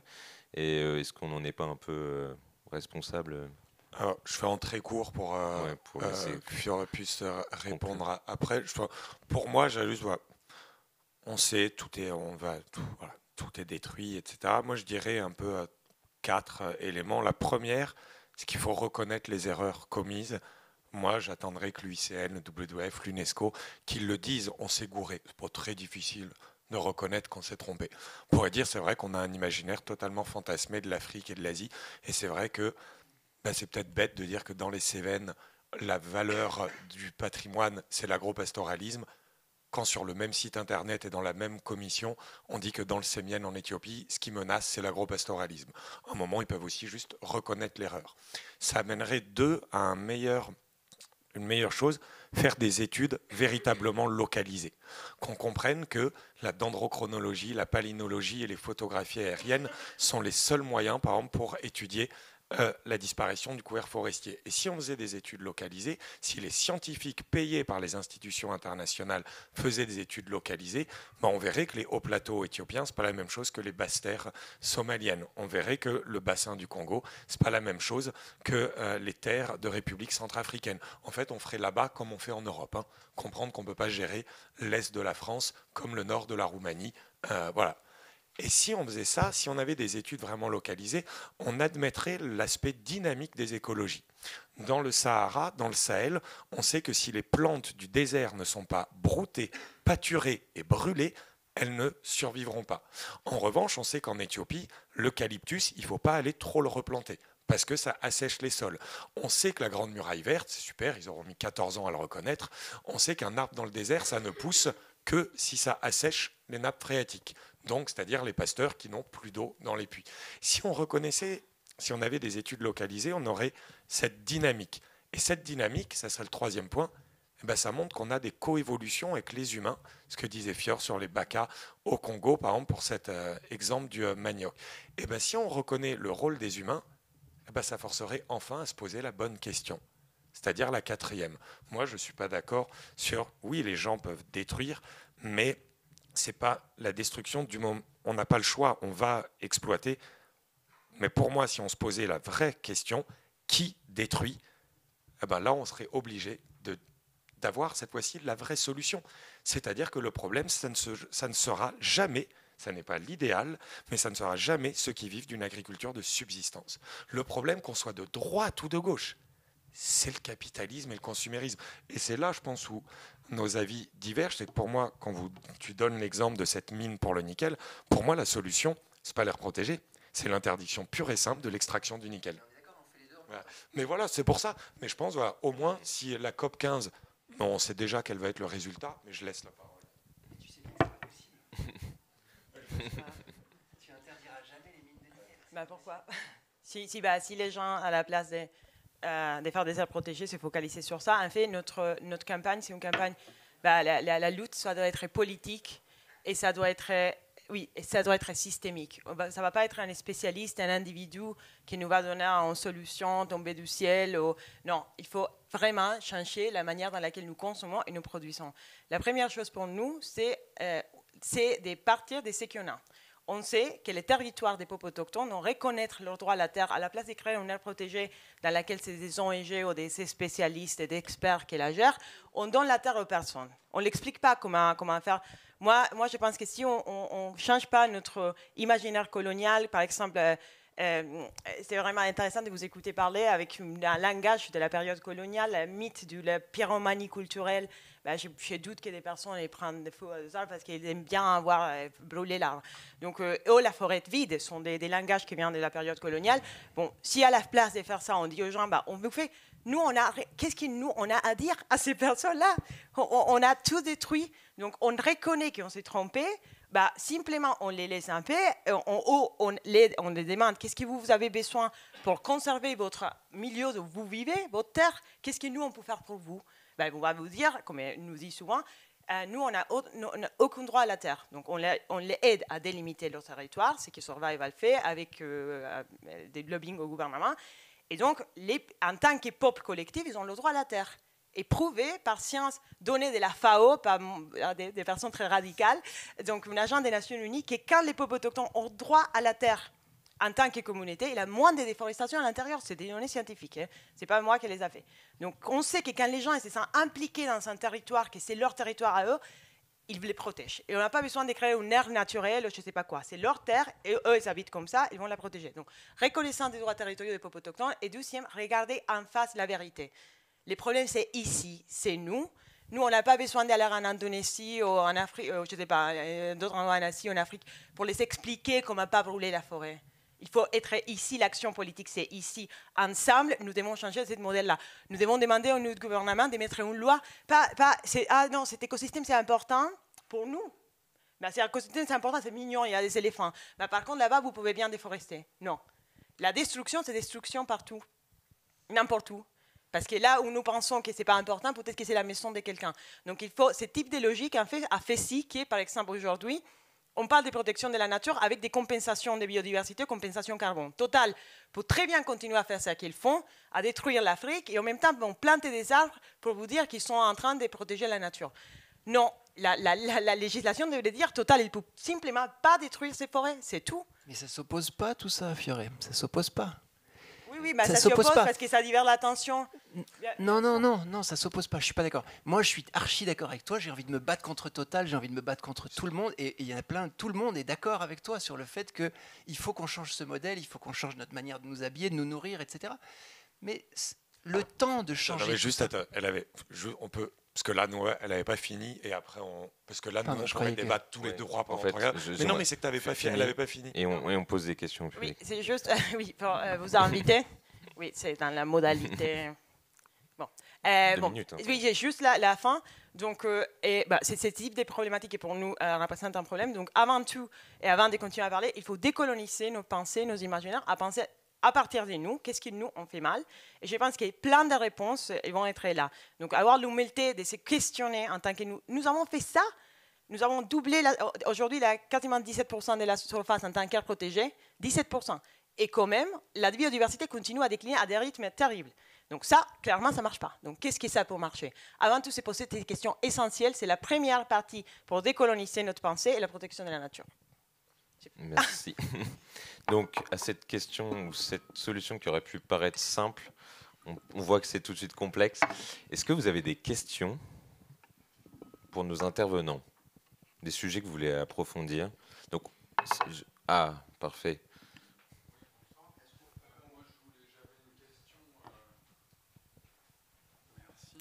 J'avais une question, en fait, moi je me suis intéressé un peu des fois aux questions d'agriculture, et notamment il y a une dizaine d'années je me suis intéressé à la permaculture, et par exemple la permaculture en fait c'est un terme comme ça qui est très à la mode maintenant. En fait c'est juste, moi ce qui m'a intéressé là-dedans c'est juste de découvrir qu'il y avait en fait tous ces gens qui avaient déjà plein de connaissances, et la permaculture en fait c'est juste un agglomérat de connaissances les 3/4 du temps qui viennent des peuples autochtones, ou en tout cas de ces gens qui sont au contact direct de la nature. Donc effectivement je comprends pas trop le coup de l'arbre brûlé, mais il faudrait peut-être aller un peu plus loin pour voir si le brûlis n'a pas un sens là-bas dans le système écologique qui est celui-là que je ne connais pas, donc je ne pourrais pas me prononcer là-dessus. Et d'autre part, je regardais rapidement pendant le débat l'association qui est la vôtre Nature Évolution, et je vois que dans vos partenaires, on a Maison du Monde, on a Belle, qui est donc Kiri, tout ce genre de choses-là. On a Douce Nature. Alors en fait, moi, ma question, c'est comment est-ce qu'on arrive, en montant une association comme celle-ci, à avoir de la légitimité et de la liberté quand on a ce genre de partenaire? Alors là, la liberté, je peux vous répondre tout de suite, elle est totale.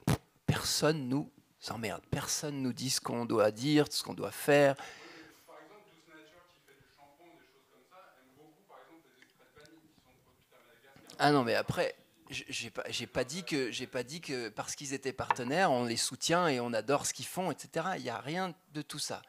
Le fait est que, je ne sais pas si tu as déjà travaillé dans une association environnementale.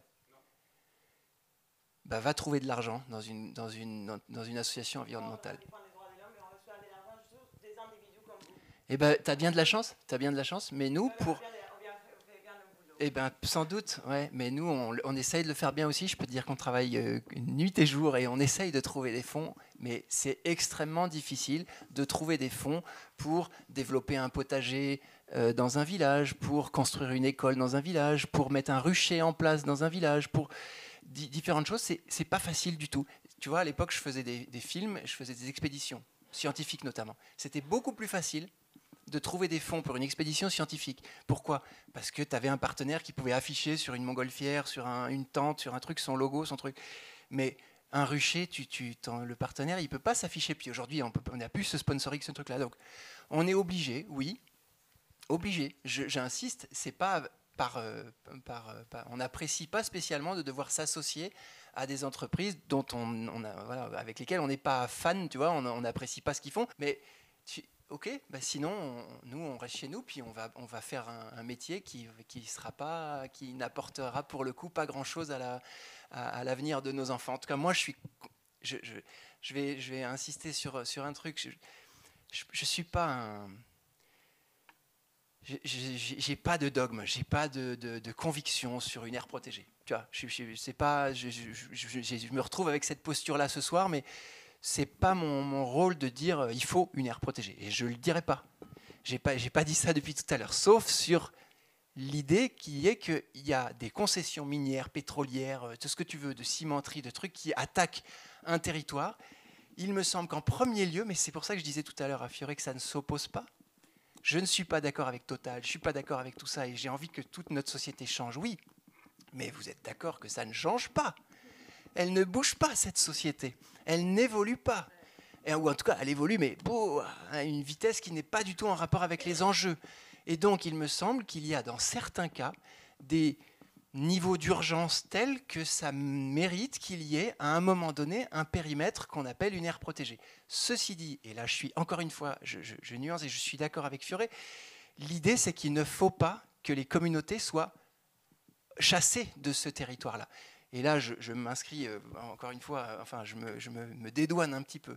Et je ne voudrais pas être associé à toutes ces histoires-là qui ont pu être du VVF et autres. C'est que nous, ce qu'on fait, c'est qu'on cible des écosystèmes qui sont extrêmement reculés. Des écosystèmes dans lesquels il n'y a pas d'humain, entre guillemets, d'accord, ou alors il va y avoir des passages extrêmement courts.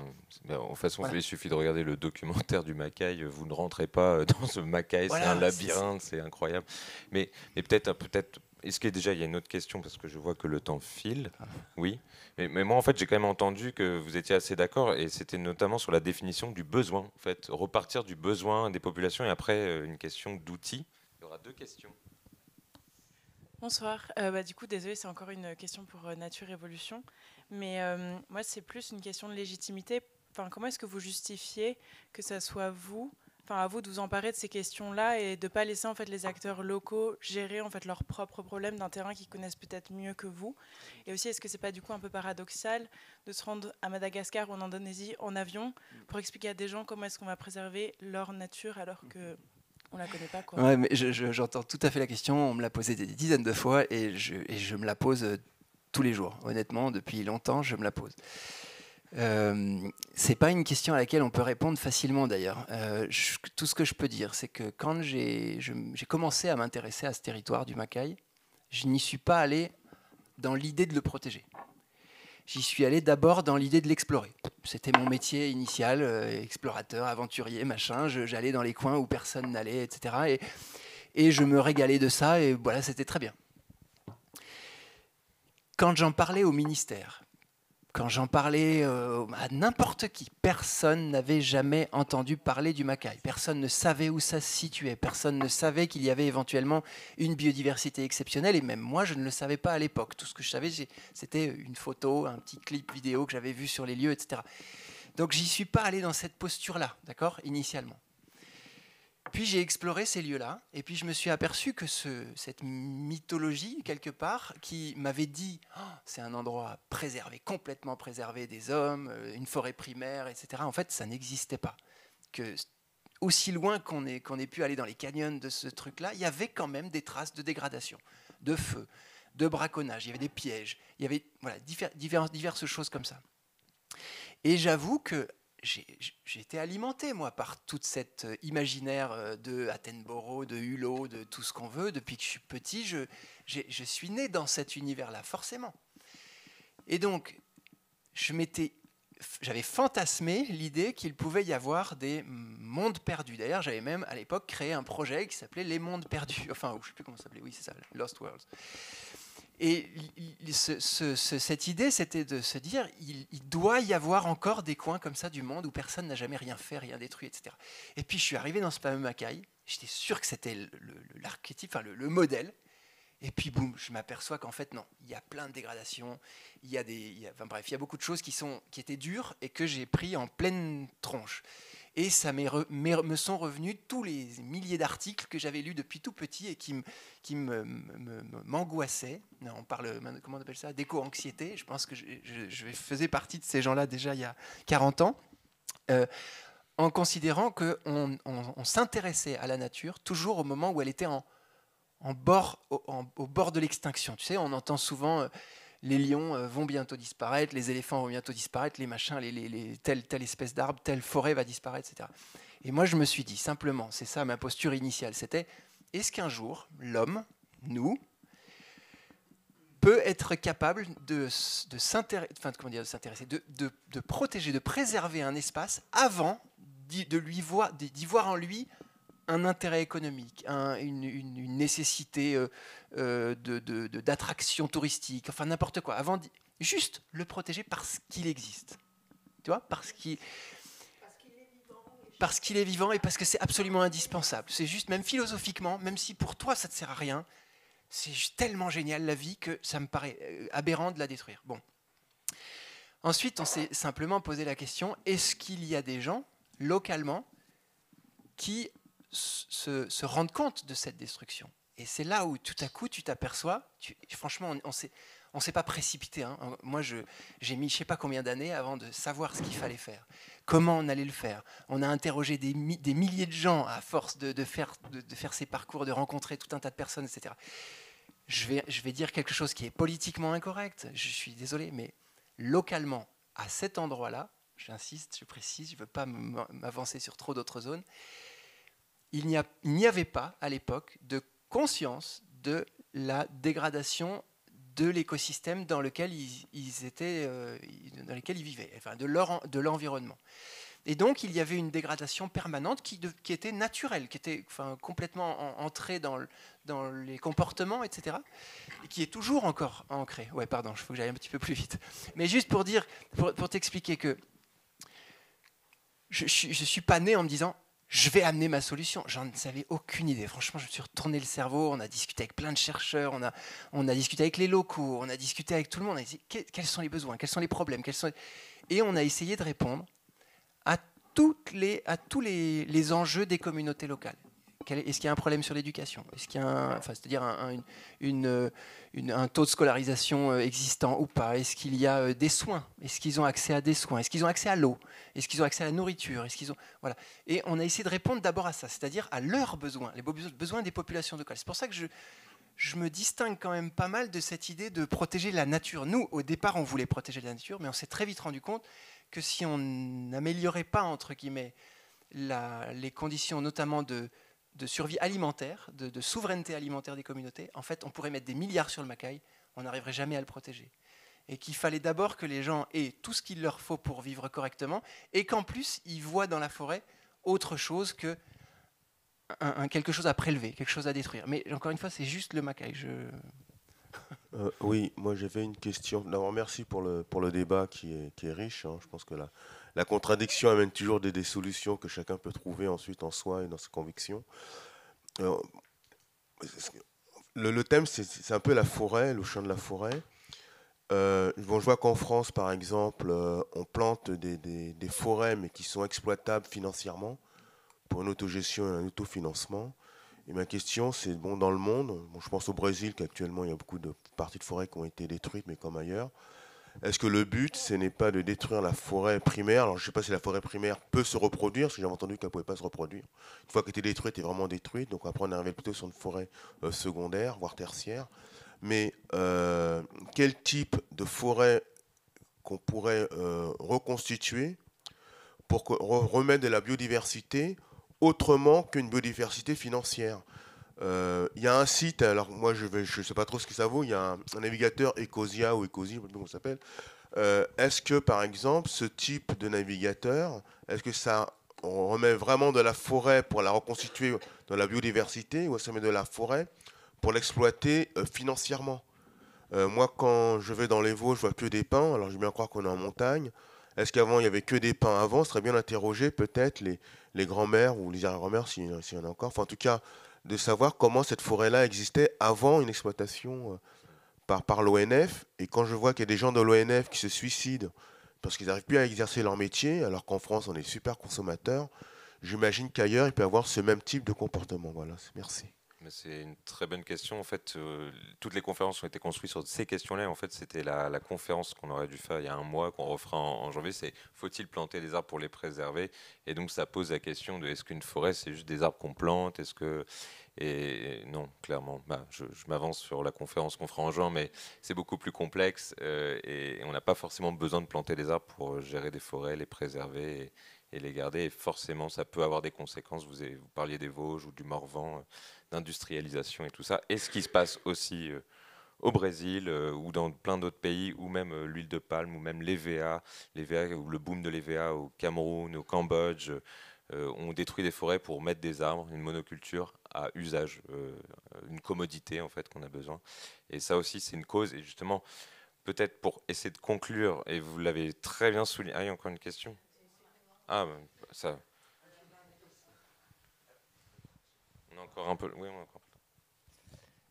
Merci, merci pour le débat. Et en fait, moi, c'est plus une remarque qu'une question, parce que je suis allée faire un tour à l'Université de la Terre il y a quelques semaines à l'UNESCO, et en rentrant, je me suis dit, c'est un peu la limite des tables rondes finalement, où tout le monde est autour de la table avec un super casting, et finalement tout le monde est d'accord. Donc du coup, je salue la qualité du débat ce soir et du casting aussi que vous proposez. Ça me pose quand même une question, mais que je ne vous pose pas directement, mais ça me pose une question qui est, parce que du coup, on voit quand même, pas de l'animosité, mais on voit on est des sanguins, et du coup, on réagit. Et moi, ça me pose la question, à l'heure de l'urgence quand même, de notre capacité, qui est une vraie question, à coopérer et à s'écouter et à travailler ensemble, même si on n'est pas d'accord, d'autant qu'on sait tous qu'on n'a pas la solution parfaite. Du coup, je trouve que à la fois, je trouve ça très stimulant le débat qu'on a ce soir, et j'ai quand même une petite frustration de me dire, finalement, même quand on est 4, on n'arrive pas forcément à, je dis pas à être d'accord parce que c'est pas l'enjeu, mais à trouver un compromis. Après, je crois dans la coopération, ce que Servigne dit très bien sur le fait que l'entraide et la coopération sont inhérents à l'humain, et que voilà, on va y arriver. J'y crois, je suis une optimiste, mais quand même, voilà, en assistant au débat et avec tout ce qui m'enrichit, voilà, ça me pose quand même question. Et du coup, voilà, comment est-ce qu'on lâche rien aussi sur la coopération, même si on n'a pas la solution. Voilà. C'est pour ça que Non, moi, je voulais juste dire qu'en fait, ça dépend du contexte. Parce que là, par exemple, moi, je travaille pour une ONG. Et notre but, c'est créer un mouvement social. Et le but des mouvements sociaux, c'est de pousser les débats. Nous, on pousse les débats. Parce que si nous, on fait des compromis, alors c'est fini. Donc, notre rôle à nous, c'est de pousser des débats pour une conservation qui ne soit pas... Nous sommes les premiers qui ont parlé de ces conservations comme coloniales. Et au début, tout le monde dit « colonial, quel gros mot ». Et maintenant, c'est reconnu. Donc, nous, on pousse les débats. Ce n'est pas à nous de faire des compromis. Par contre, si moi, je serais une politicienne, alors c'est un peu différent. Donc, je dis toujours, quand je parle de politicienne, je ne voudrais pas être à votre place. Parce que moi, je viens ici, je me plainte. C'est votre rôle de trouver un accord. Et je trouve que dans les moments, s'il n'y a pas de personnes qui poussent radicalement, alors si on commence les débats avec un compromis, alors c'est fini. C'est une vraie réponse, et c'est un peu aussi mon métier finalement, c'est de dire en fait, il y a tous ces gens-là qui sont autour de la table ont un peu sont humanistes déjà. Veulent préserver l'environnement, sont assez d'accord, et n'ont pas forcément les mêmes visions, les mêmes outils, mais chacun a un rôle très très important. Et l'enjeu, c'est ce que vous avez dit, c'est de prendre de la hauteur et de se dire ce que fait Fioré est super important, ce que fait Guillaume Blanc est super important, ce que fait Évrard aussi est super important, et chacun à leur niveau avance dans la même direction, et des fois d'avoir ces échanges pour pas se confronter, c'est échanger des idées, et peut-être aussi des synergies qui se créent. Et votre remarque est vraiment très pertinente. Merci. Il nous reste une dernière question. Oui, alors merci beaucoup pour ce débat, c'était très riche, et moi je suis très content au contraire d'avoir du débat, parce que je trouve qu'on n'en a pas du tout assez en fait, dans toutes les instances qui parlent de biodiversité. Du coup, merci de ne pas être tombé dans le consensus, c'est pour ça qu'on était venu. Et alors, après, j'ai entendu qu'on parlait beaucoup de population, et de populations locales, de communautés, des populations autochtones, et que de plus en plus on parle de les inclure. Il y a tout ce tournant participatif depuis plusieurs années, maintenant peut-être dizaines d'années. Et moi je me demandais, quelle était votre vue, peut-être un ou une de vous trois pourrait répondre, ou semble répondre. Comment vous vous sentez en fait avec ça, avec la conservation communautaire? Est-ce que parce qu'aujourd'hui, il n'y a plus aucun projet en fait qui ne se revendique pas de conservation communautaire. Est-ce que ça existe, la mise sous cloche communautaire? Moi, je peux répondre. La conservation communautaire, c'est la naissance 1980, la stratégie mondiale pour la nature de l'UICN WWF, 87, notre futur à tous de Brundtland, officialisé avec la Convention sur la diversité biologique en 92. La conservation communautaire, c'est tous les mots du discours. Participation citoyenne, éco-décision. La conservation communautaire n'atteint jamais les objectifs sociaux qu'elle s'est fixés. Ouganda, c'est communautaire. ils bénéficient de l'argent des parcs. Mais comme ils n'ont aucun droit de regard sur le politique, c'est les plus grands ennemis de la conservation. Zimbabwe, le projet communautaire Campfire, le grand mot communauté. Au final, c'est l'État central qui a donné ses pouvoirs à des chefs de district. Donc, il n'y a pas eu de redistribution. Éthiopie, c'est communautaire. Je veux dire, la notion de volontariat n'existe pas. Ils sont expulsés en tant que communauté volontaire. Namibie, c'est communautaire. Avant qu'il y ait des touristes, avant qu'il y ait des scientifiques, ils attribuaient une valeur sacrée à la faune. Depuis qu'il y a eu des touristes, ils leur attribuent une valeur monétaire. Parce qu'un éléphant, c'est photographié. Quid d'une pandémie, ils ne protègent plus la faune. Et de toute façon, ils ont abandonné leur job d'agriculteur, de pasteur, parce qu'on leur a demandé de se convertir en guide touristique pour, etc. La conservation communautaire, pour moi, serait simple. Si n'importe qui va demander aux communautés est-ce que vous voulez qu'on soit là, pourquoi ils ne l'ont jamais demandé? Parce qu'ils connaissent très bien la réponse. Et après, il y a plein d'exemples. C'est que là, on a des exemples, par exemple, en Afrique, mais cette photo, ici, on est sur des terres de peuples autochtones et c'est eux qui sont décisionnaires de toutes les zones. Il y a des zones de gestion de forestières, là, vous ne pouvez pas le voir, mais moi je sais où ils ont décidé d'exploiter leur forêt, des zones où ils ont décidé de ne pas toucher, parce qu'ils se disent ça, cette eau-là, c'est notre eau, et donc il faut que personne fasse n'importe quoi, et surtout pas le capitalisme, parce que ça, ils se sont dit, demain, on va venir nous acheter nos terres pour faire du tourisme, et on ne veut surtout pas ça. Des zones agricoles, et c'est eux qui gèrent, ils sont de plein droit, et ça, les éridos, par exemple au Mexique, c'est un autre mode de gestion. Alors, il y a le colonialisme aussi derrière, mais derrière, il y a eu un moment, le droit de la terre, et c'est ce que tu énonçais, ils sont eux-mêmes décisionnaires, et c'est eux qui gèrent et décident de la venue, et qui se posent les règles entre eux. C'est-à-dire que si ça déconne, c'est entre eux. C'est pas des gens de l'extérieur qui viennent dire, vous ne devriez pas faire ça. Donc ça existe, il y a plein de contextes, et je pense que c'est un peu ça qu'il faut résumer, c'est que parfois, est-ce que mettre la forêt sous cloche, c'est une solution? Je pense que la réponse est beaucoup. Il n'y en a pas, mais c'est surtout toujours reparti. Toujours. Non, mais il n'y en a pas. Oui. Non.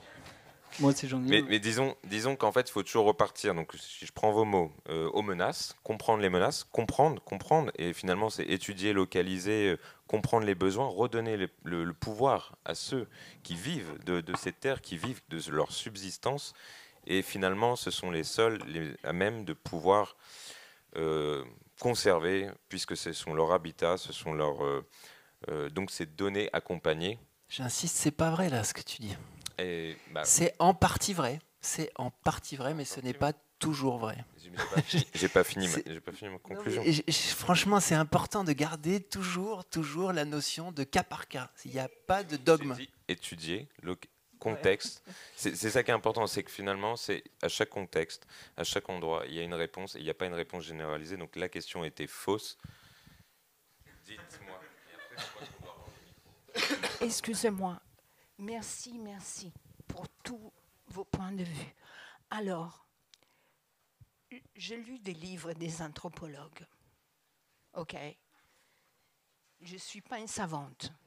Mais la chose que j'ai compris, c'est qu'il y a eu des peuples, ils ont été tellement bouleversés par la colonialisation, les missionnaires, bref, que leur culture, elle s'est radicalement transformée. Mais ça, depuis 1500. Alors, parmi ces peuples-là, il y en a certains, sûrement, qu'ils ont, comment dire, ils sentent que chaque être qu'il est là, il existe parce qu'il a le droit d'exister autant que lui. Que ce soit la bactérie, les champignons, peu importe. Il y a des peuples qui sont conscients de ça. Et les peuples qui sont conscients de ça, ils peuvent évoluer dans cette direction-là et faire qu'est-ce qu'ils font là.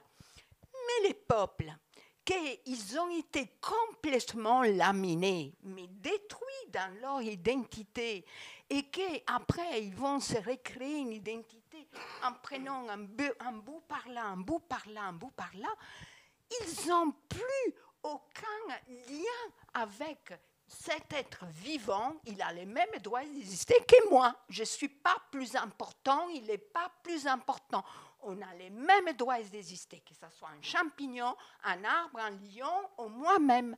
Si on n'est pas conscient de ça, on ne peut pas être dans une relation de, comment dire, j'utilise le strict minimum pour exister, mais pas pour exploiter.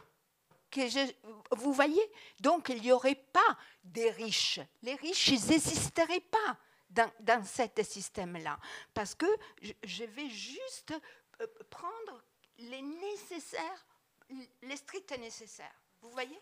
Merci, merci, merci. Merci, on peut applaudir nos intervenants. Merci. Merci.